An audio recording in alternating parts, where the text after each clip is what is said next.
Biografi singkat Erikson. Erik Erikson adalah seorang psikoanalisis dan psikologis perkembangan yang lahir pada 15 Juni 1902 di Frankfurt, Jerman, dan meninggal pada tanggal 12 Mei 1994 di Harwich. Ia dikenal luas karena teorinya tentang perkembangan identitas dan kehidupan manusia, terutama melalui siklus 8 tahap perkembangan yang diusulkannya. Karya Erikson termasuk buku-bukunya yang terkenal seperti Identitas dan Krisis, terus berpengaruh dalam bidang psikologis pendidikan dan ilmu sosial. Selain itu, teorinya juga sering diterapkan dalam konteks konseling dan terapi. Erikson mendapatkan gelar doktor kehormatan dari berbagai universitas dan diakui sebagai salah satu pemikir terpenting dalam psikologis abad yang ke-20.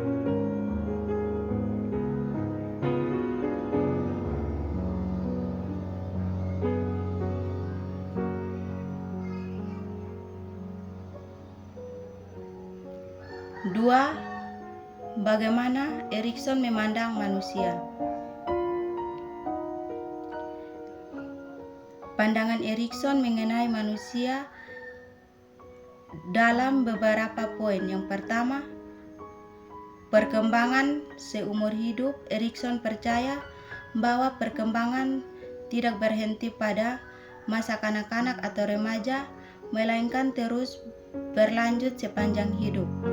2. Konflik psikososial. Setiap tahap perkembangan melibatkan konflik yang harus diatasi. Contohnya seperti tahap awal, individu harus menghadapi konflik antara kepercayaan dan ketidakpercayaan.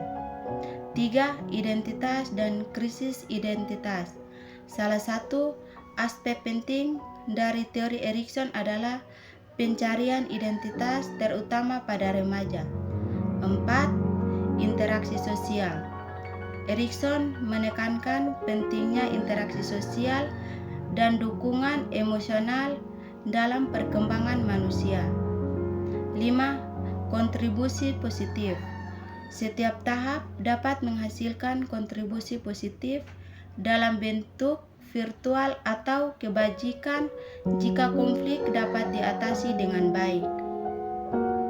Secara keseluruhan, Erikson memandang manusia sebagai makhluk yang berkembang secara dinamika dan kompleks, di mana pengalaman sosial dan interaksi memainkan peran penting dalam bentuk identitas dan kesehatan mental.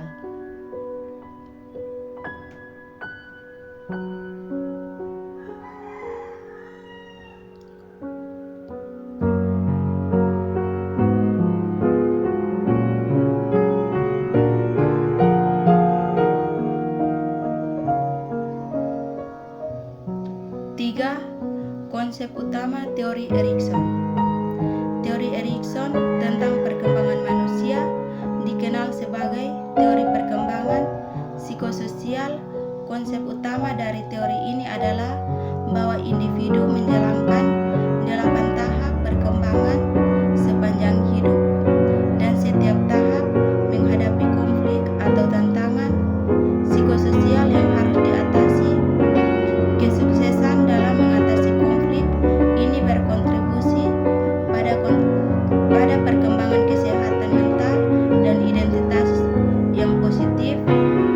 8 tahapan yang ditemukan oleh Erikson. Yang pertama, kepercayaan versus ketidakpercayaan atau infantasi.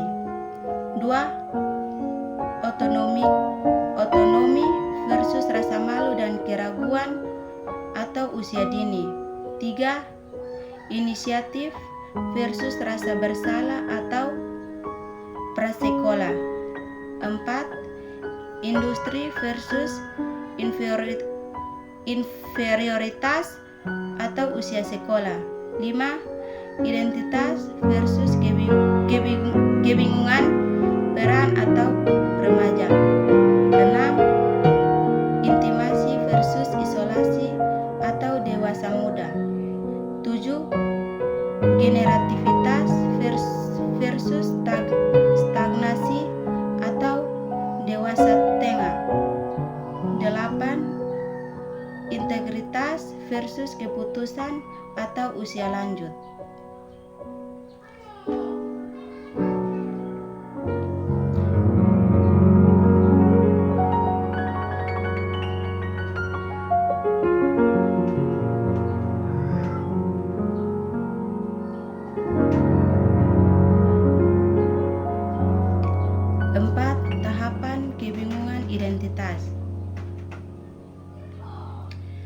Kebingungan identitas adalah keadaan di mana seseorang merasa hilang atau tidak yakin tentang siapa diri mereka.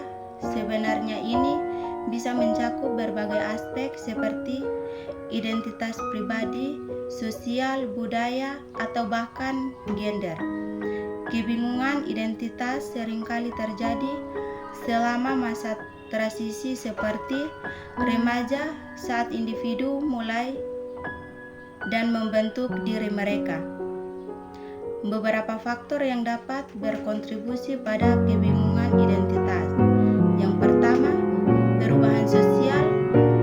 Perubahan dalam lingkungan sosial seperti pindah ke tempat baru atau perubahan dalam lingkungan keluarga dapat mempengaruhi cara seseorang melihat diri mereka. 2. Sosial. Tekanan dari masyarakat atau kelompok teman dapat membuat seseorang merasa harus memenuhi standar tertentu yang bisa membuat mereka merasa bingung tentang siapa diri mereka sebenarnya. 3. Pengalaman pribadi. Pengalaman trauma atau kehilangan dapat mengubah cara seseorang melihat diri mereka dan tempat mereka. 4. Pencarian jati diri. Proses eksplorasi untuk menemukan identitas yang sesuai dengan diri sendiri termasuk pengakuan akan minat, nilai, dan kepercayaan. Yang berikut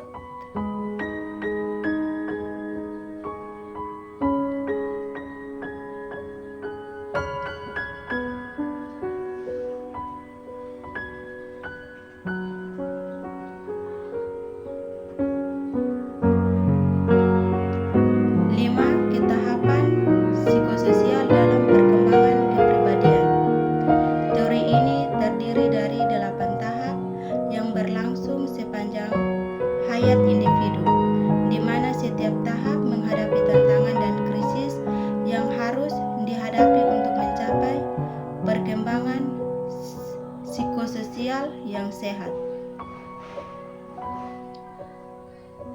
1. Kepercayaan versus ketidakpercayaan. 0-1 tahun. Pada tahap ini, bayi belajar untuk mempercayai orang-orang di sekitarnya, terutama pengasuhnya. Jika kebutuhan dasarnya terpenuhi, ia akan mengembangkan rasa kepercayaan. Sebaliknya, ia tidak ingin akan mengalami ketidakpercayaan. 2. Otonomi versus ragu. 1-3 tahun. Anak mulai belajar untuk mandiri dan memiliki kontrol atas dirinya sendiri. Jika diberikan kesempatan untuk bereksplorasi, mereka akan mengembangkan rasa otonomi.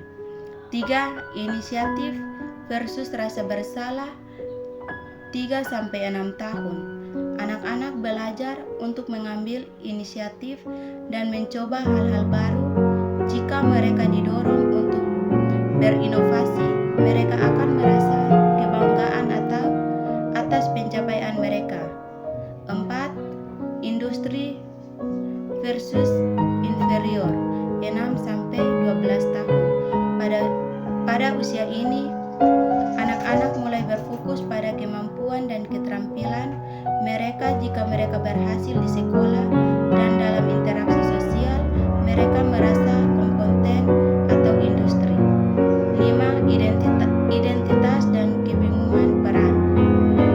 12 tahun sampai 18, remaja menghadapi pencarian identitas diri. Mereka menjelajahi berbagai peran sosial dan nilai-nilai untuk menemukan siapa diri mereka. 6. Intimasi versus isolasi awal dewasa. Di tahap ini, individu mencari hubungan intim dengan orang lain. Jika mereka berhasil menjalin hubungan yang sehat, mereka merasakan kedekatan dengan cinta. 7. Generativitas versus stagnasi dewasa menengah.